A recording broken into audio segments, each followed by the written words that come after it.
That's the sort of ad that my citrus grower members had to face at the end of the last financial year. Become a citrus grower. What is it? The Mora Citrus Project offers, savvy MIS investors the opportunity of a lifetime.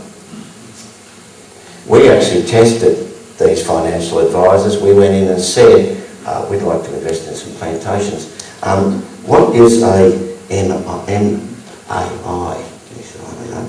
I thought it was a metric annual increment. I thought that was the factor that determined really the profitability of the timber exercise apart from its international and national price. Didn't know. I've had people come up to me and say, look, I've got $300,000 invested in so-and-so.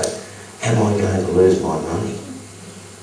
Well, if I had $3,000, I think I would know a bit more than that about what I've invested in. It is truly frightening. And I think that the financial meltdown that's coming is going to be a very cruel thing to watch with that level of investment knowledge.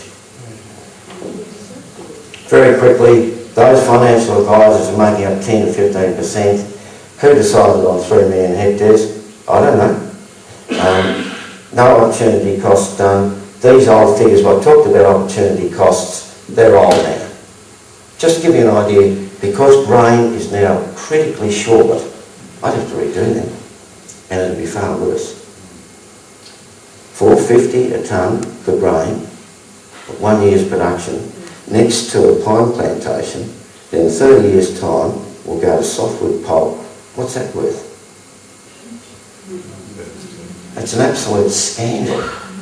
Anyway, the other thing, of course, is this previous federal government, with the concurrence of the current federal government, in other words, it was bipartisan, decided this was a good thing, and as usual, they wrote in things like it's got to satisfy the triple bottom line, and it's got to improve community and its economics and environment. Fails on all three.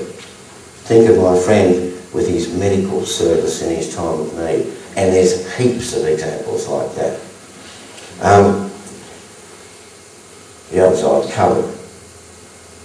The water facts, very quickly, if you're not familiar with it, average nationally, plantations soak up 1.5 megalitres. In Tasmania, it's as high as 4.3 megalitres a hectare. So your hydrologist of great reputation tells me, and I believe him, and it's quite logical, that is a national average. Now, if you look at the targets, etc., and you look at the amount of water that's being allocated to this industry without cost, the total figure in the end, by the time you hit the final plantation target, I think it's 4,500 gigalitres. 4,500 gigalitres is 4,500 million litres. The flow in the Murray last year was 1,400 gigalitres. Those figures were done last year for an article I wrote in the Weekly Times. I did not get one reply, not one comment from government, not one letter from industry, nothing, because they're right. And again, Bill and Freddie can do this. And they do not. I mean, yesterday we were looking on telly, weren't we? Cotton farmer, doing a terrific job. Not using irrigation water anymore, he's dragging them down to the ground.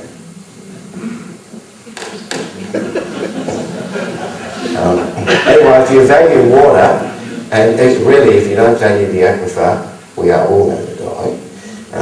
We are all going to die anyway, but we're not going to die happy, that's for sure. The rough figure for permanent water is about $2,500 a gigalitre, a megalitre. So as a subsidy handed out to this industry again by us, it works out 11.25 billion. Now add the 9 billion from land, and we're well into the $20 billion of subsidies to these industries. Richard Pratt needs a quid. So do a few people in Tassie, I know. Now, this is our largesse, and they're getting away with it because, again, it was politically incorrect to tackle trees.